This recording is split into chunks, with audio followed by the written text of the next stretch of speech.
Hello students, today I am going to begin center of gravity and uniform circular motion. These are the two topics of class 10 physics, chapter 1. So first we will see what is center of gravity. So what is center of gravity? It is that point within the body. Here this term is very important. Within the body means at that point there may be some matter or there may not be some matter. Within the body means within the boundary of the body, within the periphery of the body. Means suppose this body, this is the pen, then its center of gravity cannot be outside its boundary. It will be within its boundary. But at that point where the center of gravity is located, at that point there may be some matter or there may not be some matter. Both the things are possible. It's clear? Means it is not necessary that the matter will be situated at the center of gravity. It will be at some point where there is no matter of the body. But it will be always within the boundary of the body. It's clear? So this term should be kept in mind. So what is center of gravity? It is that point within the boundary of the body. Within the body. From where whole weight of body is supposed to act. From where whole weight of body is supposed to act. This is the simple definition of center of gravity. But it has one more very important significance. You can see here already I have drawn a body which is consisting, here we have assumed that it is consisting n particles. It is composed by n particles. And let the weight of each particle is W. Weight of each particle is W. And it is having how many particles? N. So what will be its total weight? So if you see its total weight, it will be N into W. Now here weight of individual particles have been shown. Now as we know that weight always acts in vertically downward direction. That's why line of action of weight of all the particles are parallel. Line of action of weight of all the particles are parallel. So center of gravity will be somewhere here. From where we can assume that its whole weight is acting. From where we can assume that its whole weight is acting. Whole weight is N into W. Means from here its total weight N into W is acting. Capital W equals to N into small w. What is small w? It is the weight of each particle. It's clear? You see once again. This body is consisting n particles and each is having weight small w. Now all these weights act in vertically downward direction means the line of action of these weights will be parallel to each other. Where will be the resultant? Resultant means the total. Where will be the resultant of all these weights? So suppose it is acting from the point G. So from this point total weight will act. This point will be the center of gravity. But already I have told that it has a special significance. What is that special significance? So you can see here those weights of those particles which are in the left side of center of gravity. This is the left side of center of gravity. They will produce moment about G in what direction? In anti-clockwise direction. The weights of these particles which are lying in the left side of center of gravity, they are producing moment about G in what direction? In anti-clockwise direction. And which are lying in the right side of the center of gravity, which are lying in the right side of G, they will produce moment in what direction? In clockwise direction. It's clear? And here, what is its significance? The sum total of anti-clockwise moment will be equal to the sum total of clockwise moment. In other words, we can say that the algebraic sum of the moments produced by the weights of individual particles. Algebraic sum of the moments produced by weights of individual particles about the center of gravity will be 0. Will be 0. You can see here this particle whose weight is this. Its moment will be 0. Its moment about G will be 0. Why it will be 0? Because its line of action is passing through G. It's clear? So the left side particle are producing moment in anti-clockwise direction. Right side particles are producing moment in clockwise direction. If we find out the sum of these anti-clockwise and clockwise moment about the center of gravity, that will come out 0. This is the important point about the center of gravity. It's clear? What is center of gravity? Center of gravity is that part. It is that point situated within the body, not necessarily within the material of the body. Situated within the body means within the boundary of the body, from where whole weight of body is supposed to act, from where whole weight of body is assumed to act, and algebraic sum of the moment of all the particles, moment of weights of all the particles, algebraic sum of the moment of weights of all the particles about the center of gravity will be 0. Now one more important point about the center of gravity, it is the balancing point.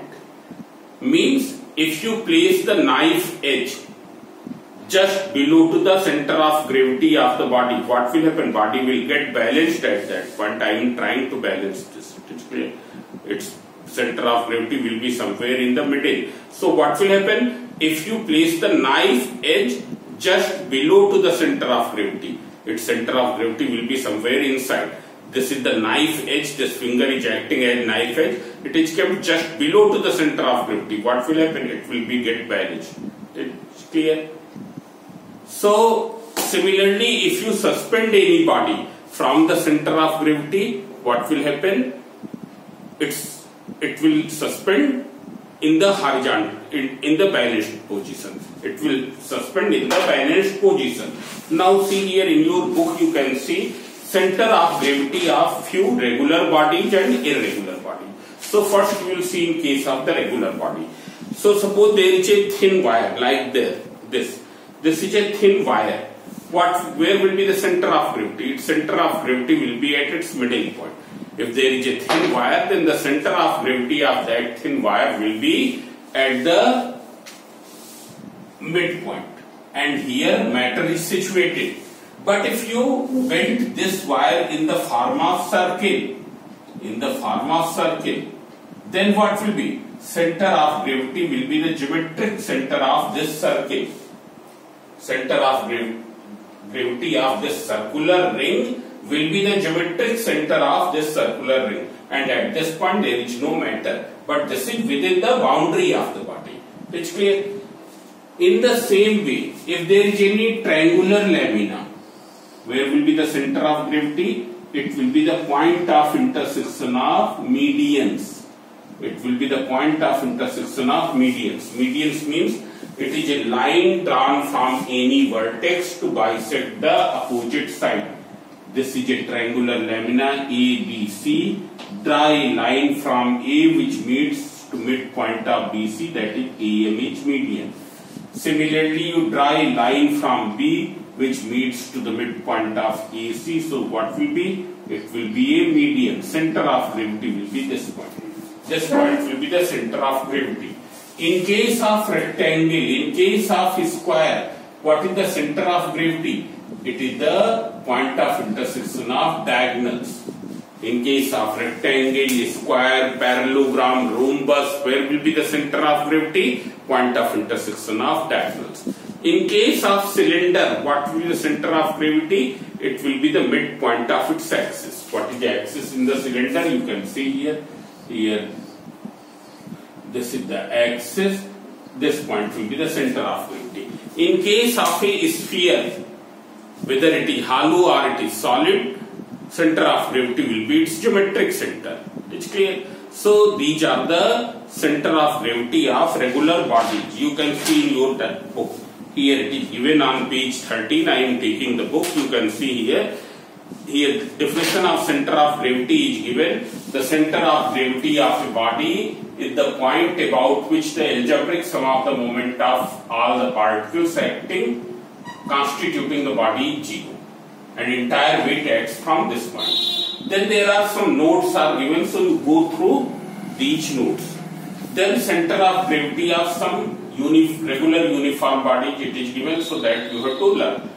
Then center of gravity and balance point, this also I will explain, that if a knife edge is placed just below to the center of gravity or a body is suspended from the center of gravity, it will stay in the balanced position. It's clear? It will remain balanced. Now after this, how will you determine the center of gravity of an irregular body? This I am going to explain.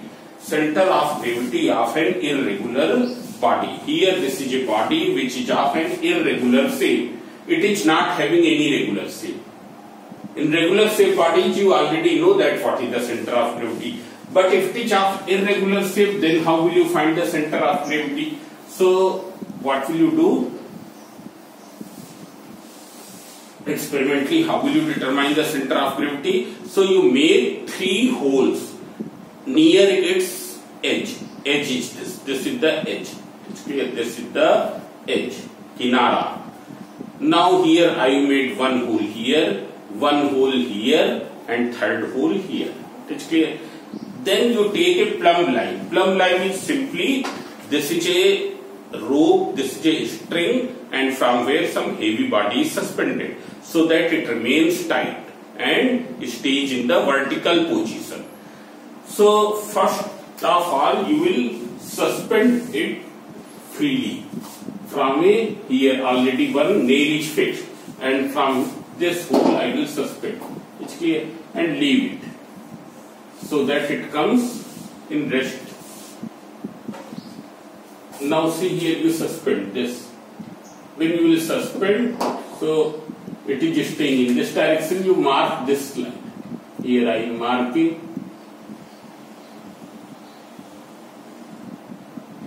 This I have marked. Then you suspend it from some other hole. From this 2nd hole I have suspended. You can see here, once again you keep it oscillating for some time and then it will come to rest. You once again suspend the plumb line. Now it is resting in this way, so you draw it.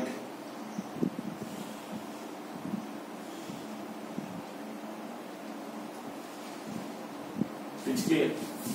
Because I have already, it is a rule that the vertical line passing through the balancing point, vertical line passing through the balancing point will always pass through center of gravity. Vertical line passing through the balancing point will always pass through the center of gravity. So see here, this is one vertical line passing through the balancing point. This is another vertical line passing through the balancing point. Clear? Here, teach.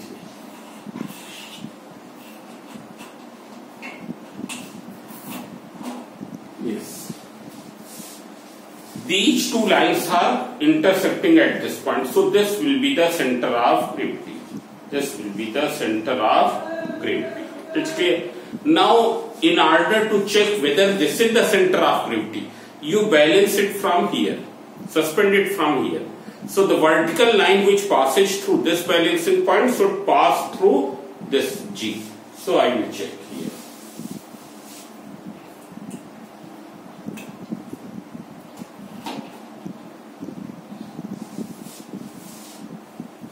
Now you suspend this plumb line.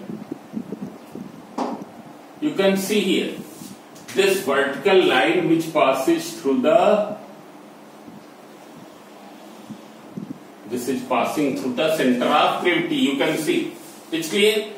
So this way we can determine the center of gravity. What is the procedure of determining center of gravity? You make 3 holes near the edge of the irregular body, irregular lamina. Then you suspend it against a wall from a nail and keep it in oscillation so that after some time it comes to rest. Then you suspend the plumb line and draw the vertical line. then you suspend from the other hole and do the same thing. So the point where the two are intersecting, two lines are intersecting, that will be the center of gravity. Now if it is suspended from the third hole, what will happen? The vertical line passing through that hole will also pass through G. So in this way we can determine the center of gravity. Okay. Now uniform circular motion. Next point is uniform circular motion. So what is uniform circular motion? You can see here. Uniform circular motion means if any body is moving on a circular path with a constant speed, then its motion is said to be uniform circular motion. What is uniform circular motion? If a body is moving on a circular path with a constant speed, then its motion is said to be uniform circular motion. You can see here I am drawing a circle here with this point at center.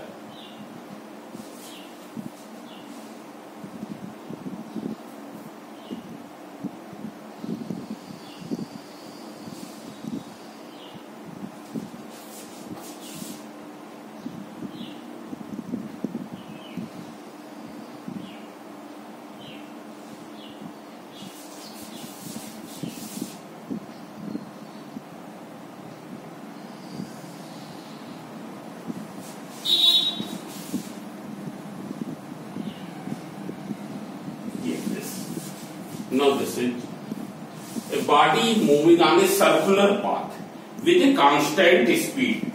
Here this is a body which is moving on this circular path whose radius is smaller at a constant speed. Its motion is said to be uniform circular motion. What will be the direction of motion at any instant? It will be along the tangent to the circular path. This is the tangent to the circular path.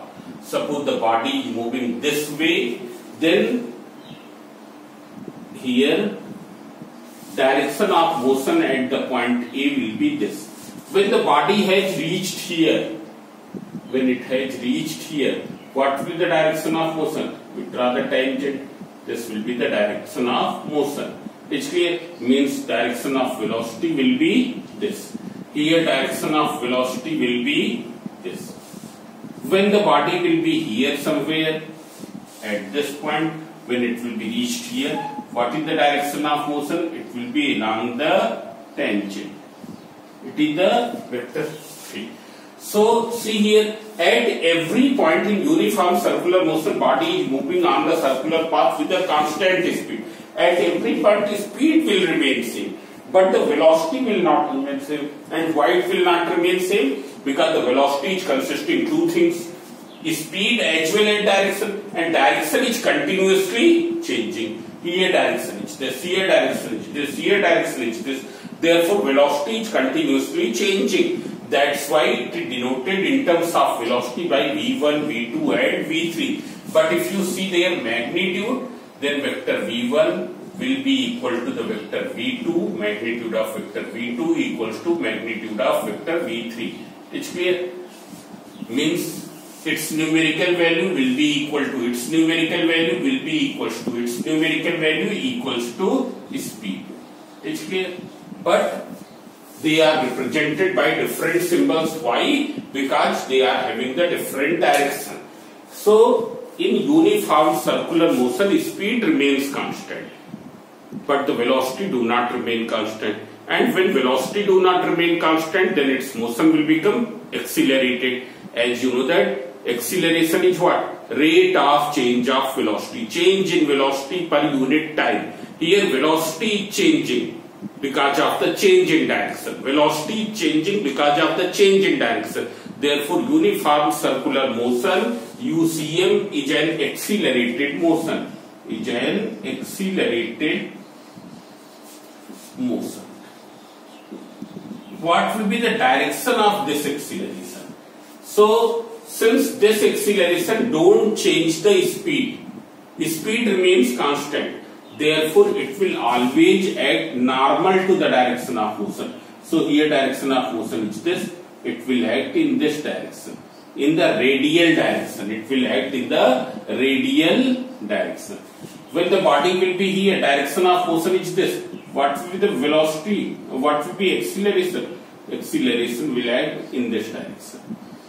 When here it will act, direction of motion is this. So it will act normal to that. Therefore, acceleration will be in this direction. Here also we have denoted it by the different symbols. A1, because the acceleration is also a vector quantity. It's clear? So uniform circular motion is an accelerated motion in which acceleration will always act in what direction? Along the radius, directed towards the center of circular path. Therefore, this acceleration is known as radial acceleration. Radial acceleration or centripetal acceleration. Why we call it as centripetal acceleration? Because it is acting towards the center. It's clear?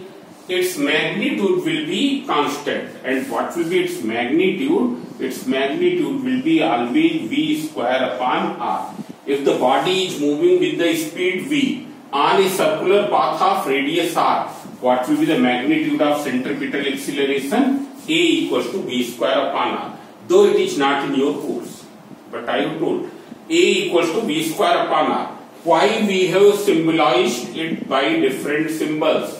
A1, A2, A3. Because the direction is continuously changing. Though it is always along the radius, though it is always directed towards the center, but the direction changes. It's clear? Therefore, acceleration is also continuously changing. Acceleration is continuously changing. Now see here, since the particle describing UCM is subjected to an acceleration which is constant in magnitude but changing in direction, therefore particle will also experience a force, because as we know that every accelerated particle experiences a force. Force equals to mass into acceleration. And what will be the direction of force? It will be same as the direction of acceleration. Means here a force will also act on the particle describing UCM. It will act here in this direction. Here it will act in this direction. Here it will act in this direction. This force is known as centripetal force. Centripetal force or radial force, but we mostly call it as centripetal force. It's clear? And centripetal force is not any new kind of force. Always some existing force will act as centripetal force. Centripetal force is required to keep the body moving on a circular path with a constant speed. Suppose the centripetal force is not available, what will happen? Body will not move on the circular path.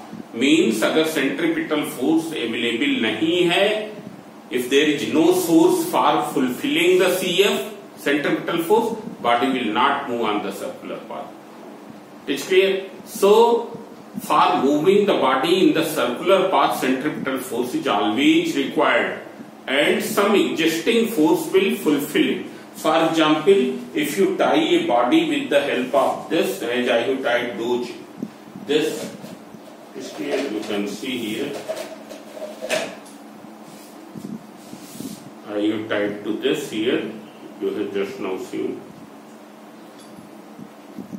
Then you revolve it in a circle. What will happen? It will revolve in a circular path. Which force will provide CF? The tension in the string will provide CF. When you are moving on a circular path, on a curved road, it's clear? Then centripetal force is provided by the force of friction which existed between your bicycle's wheel and road. That friction will provide the CF. And if CF is not fulfilled, body will not remain on the circular path, it will escape. It's clear? For example, suppose here a body is tied with a string and revolved in a circle. Here tension in the string will fulfill to this. If this string is broken, then what will happen? It will go tangentially. Suppose the string is broken here, when the body is here, string is broken, it will go tangentially in this direction.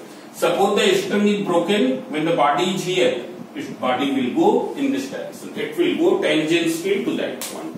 It's clear? Then there is a centrifugal force also. What is centrifugal force?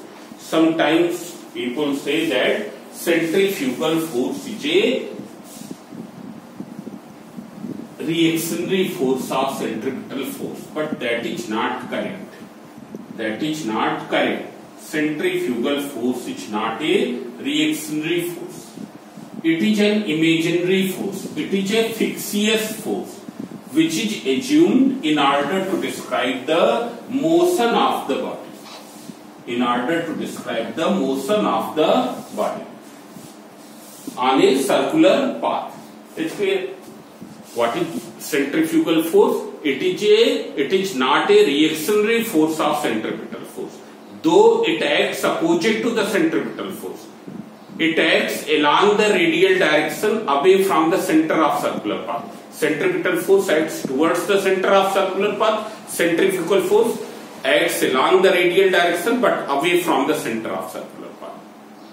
It acts opposite. It will be equal in magnitude to the centripetal force. Direction will be opposite, but it is not the reactionary force of the centripetal force. It is what? It is a fictitious force, imaginary force, which is used in order to describe the circular motion of the body. Now see here, suppose this is a rotating table and here there is a body which is lying over this. This is a particle P at a distance r. Now its motion is observed by two persons. One person is situated here outside the rotating table. Table is rotating in this way, and other is situated here. You can see other person is situated here. Now see here. Here you will find that for this person who is outside the rotating table, he will find that this particle P, this body P is rotating on a circular path. This body P is rotating on a circular path because of the centripetal force which acts in this direction. Because of the centripetal force which acts in this direction. This is the CF. This CF may be due to the friction. This CF may be if suppose this body is tied with the help of a string with the center of this rotating table. If it is this body, this particle is tied with the string from where? From the center of rotating table, then tension will provide CF. If it is not tied, then what will happen? CF will provide the friction will provide the CF. So for this person M who is outside the rotating table, he finds that the particle P is moving on a circular path, and because of which force? Because of this force of friction or tension in the string which acts as CF. But there is another person who is here. It is clear. Now what will happen for this? He will find that because here when table will rotate, then besides P, A will also rotate. Besides P, A will also rotate, and by the same angle. By the same angle. It's clear? Means here. When after some time what will happen? A will reach here, M will reach here. After some more time what will happen? A will reach from here to here and M will reach from here to here. It's clear? So what will happen? This person A, here this is A1, A2, this is P1, P2, these are the different positions of particle P. These are the different positions of person A. It's clear? So every time this person A finds that the particle is in front of him. In front of him means particle is not moving, and particle will not move only when the net force on this is 0. Now this force can be zero because he knows that there is one force is acting in this direction. This is the force of friction. It's clear. One force is acting in this direction, which is the tension in the string. It's clear. Means CF is acting here. It's clear. He knows that one force is acting in this direction. Therefore, it should move towards him. But it is not moving towards him. It remains at this point static. It means some other force is also acting on it, which acts opposite to this force, equal to the magnitude of this force. But in what direction? In this direction, in radially outward direction. This force is known as centrifugal force. This force is known as centrifugal force. There is a sign. It is FUGAL. So what is centrifugal force? It is not a reactionary force of centripetal force. It is a fictitious force. It is an imaginary force which is assumed in order to describe the motion of the body by a person who is standing on the same frame on which the body is situated. It's clear? It is a fictitious force. It is an imaginary force which is assumed in order to describe the motion of body on a rotating frame. By a person who is also standing on the same rotating frame. It's clear? So this is the centrifugal force.